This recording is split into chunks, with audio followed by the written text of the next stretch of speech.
আসসালামু আলাইকুম, কেমন আছেন সবাই?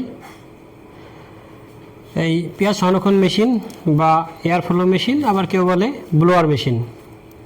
যেহেতু এই মেশিনটা আমরা এই বছর বিক্রি করছি, সেহেতু এই মেশিনটা কীভাবে সেট করতে হয়, কীভাবে প্রসেস করতে হয় বা সিস্টেমটা কি, এটা অনেকেই জানে না, আমাদেরকে প্রশ্ন করে। আমরা ভিডিও কলের মাধ্যমে সবাইকে পরামর্শ দিয়ে থাকি, কিন্তু ভাবলাম যে যদি আমরা একটা মডেল দাঁড় করাতে পারি কীভাবে করা যায়, তাহলে হয়তো আপনাদের কিছুটা হলেও উপকার হবে। তাই আমরা এখানে একটা ছোট পরিসরে জায়গা নিছি আমাদের এই গোডাউনের মধ্যে। যেহেতু আমাদের এই গোডাউনটা দুই দিকে ওয়াল, যার জন্য আমাদেরকে এই বাঁশের দিয়ে এই বেড়াটা করা লাগছে তিন দিকে, আর বাতাসটা যাতে বের হয়ে না যায়, যার জন্য আমাদের এই পলি দিয়ে আমরা পুরা চারদিক দিয়ে ঘিরে দিছি। এইভাবে পলি দিয়ে চারদিক দিয়ে ঘিরে দিছি। আর ফ্লোর থেকে আমাদের মাচাটা আছে 8 ইঞ্চি উচ্চতায়।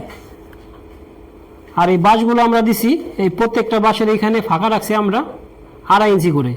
যেহেতু আমরা উপরে এই প্লাস্টিকের নেটটা ব্যবহার করছি, তাই আমরা 8 ইঞ্চি ফাঁকা রাখছি, উঁচু দিছি এবং ফাঁকা রাখছি 2.5 ইঞ্চি, যাতে বাতাসটা বেশি পরিমাণে আসতে পারে। আর এই মেশিনের যেই গোড়াটা, যেহেতু পায়া আছে মেশিনের, এই গোড়াটা আর আমাদের এই বাঁশটা সমান সমান। যদিও আমরা বলি সবসময় বাঁশটা আর 1-2 ইঞ্চি উপরে রাখার জন্য, তাহলে ভালো হয়।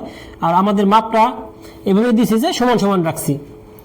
আর যেহেতু আমরা এই নেটটা ব্যবহার করছি, যার জন্য নিচের দিকে আমরা যখন এই বেশি রকম একটু ফাঁকা রাখছি, সেটা আমাদের কোনো সমস্যা হবে না, বাতাসটা সুন্দর মতো আসবে। আর একটা 16 ইঞ্চি মেশিনের জন্য আদর্শ মাপ হচ্ছে 12 ফিট বাই 12 ফিট রুম। সেটা যদি বিল্ডিং হয় সমস্যা নেই, আবার যদি কেউ ওয়াল করা থাকে আর উপরে টিন থাকে, সেটাও সমস্যা নেই। আবার যদি কেউ শুধু টিনের ঘরে করতে চাও, তাও কোনো সমস্যা নেই, পলিথিন দিয়ে ঘিরে দিলেই হবে। আমাদের এই এয়ার ফ্লো মেশিনে আমরা যে মোটরটা ব্যবহার করছি, সেটা একটা 1 হর্সের মোটর, 2800 RPM। এটার গ্যারান্টি আছে, রিপ্লেসমেন্ট গ্যারান্টি 1 বছরের। 1 বছরের মধ্যে কোনো সমস্যা হলে মোটরটা আমরা রিপ্লেস করে দেব। আর যেহেতু এই বডিটা একদম শক্ত মজবুত শীট দিয়ে করা, যার জন্য এটার আর কোনো অক্ষয়, এটা নষ্ট হবে না কখনো। তাই এই মেশিনগুলো যারা আমাদের কাছ থেকে নিতে চান, তারা নিতে পারেন।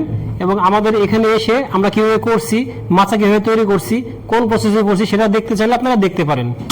আশা করি কিছুটা হলে আপনাদের উপকার আসবে। আর যাদের চারদিকে ওয়াল থাকে, তাদের আসলে কোনো সমস্যা নেই, তাদের এই পলিথিন দেওয়ার বা এই বেড়া দেওয়ার কোনো প্রয়োজন নেই। যেহেতু আমাদের মাত্র 2 দিকে ওয়াল, সেক্ষেত্রে আমাদের বেড়া দেওয়াটার প্রয়োজন হয়েছে, এবং আমরা পলিথিন দিয়ে আটকে দিয়েছি যাতে বাতাসটা বের হতে না পারে। এই হলো একটা প্রসেস, আমরা দেখানোর চেষ্টা করলাম শর্টকাটে আপনাদেরকে। এই হলো প্রসেস। কোনাগুলো আমরা এমনভাবে দিছি, এই দেখেন নেটটা, যাতে এই সাইড দিয়ে পেঁয়াজগুলো নিচে পড়ে না যায়। দেখেন আপনারাই সবাই দেখতে পাচ্ছেন, এই হলো পরিস্থিতি। আর গোড়ার দিকে আমরা এই যেরকমভাবে বাঁশটা কেটে ছিদ্র করে মেশিনটা বসিয়ে দিছি। আর এখানে যে নেটটাও কেটে ভিতরে ঢুকে দিছি, এইভাবে দিছি আমরা। এটা একটা অতি সহজ একটা প্রসেস। আপনারা যারা করতে চান, এভাবে পেঁয়াজ রাখতে চান, রাখতে পারেন। কারণ 12 ফিট বাই 12 ফিট জায়গায় আপনারা চাইলে 300 মণ পেঁয়াজ রাখতে পারবেন, এবং 10 ফিট বাই 10 ফিট জায়গায় একটা 14 ইঞ্চি মেশিন ব্যবহার করে আপনারা রাখতে পারবেন 200 মণ পেঁয়াজ। তাহলে চিন্তা করেন কত অল্প জায়গায় আপনারা এই পেঁয়াজগুলো রাখতে পারবেন। তাই যারা আমাদের কাছ থেকে এই মেশিনটি ক্রয় করতে চান, আমাদের ডেসক্রিপশনে এবং স্ক্রিনে যে নাম্বার দেওয়া আছে, সেই নাম্বারে যোগাযোগ করতে পারেন। আমরা সারা বাংলাদেশে যে কোনো জায়গায় কিন্তু এই মেশিন কুরিয়ারের মধ্যে পাঠিয়ে দিতে পারবো। আর যারা দূর দূরান্ত থেকে এই মেশিনের মাধ্যমে পেঁয়াজ সংরক্ষণ করতে চান বা এমনিতেই পেঁয়াজ সংরক্ষণ করতে চান, আমাদের যোগাযোগ করলে আমরা কিন্তু পেঁয়াজ কিনে দেওয়ার ব্যবস্থা করতে পারি। প্রিয় দর্শক, আমরা আপনাদের সাথে আছি, অ্যাগ্রোবিডি আপনাদের সাথে আছে বিগত 3 বছর ধরে। তাই আশা করি আমাদের কাছ থেকে অবশ্যই ভালো জিনিস আপনারা পাবেন। ধন্যবাদ সবাইকে, আল্লাহ হাফেজ।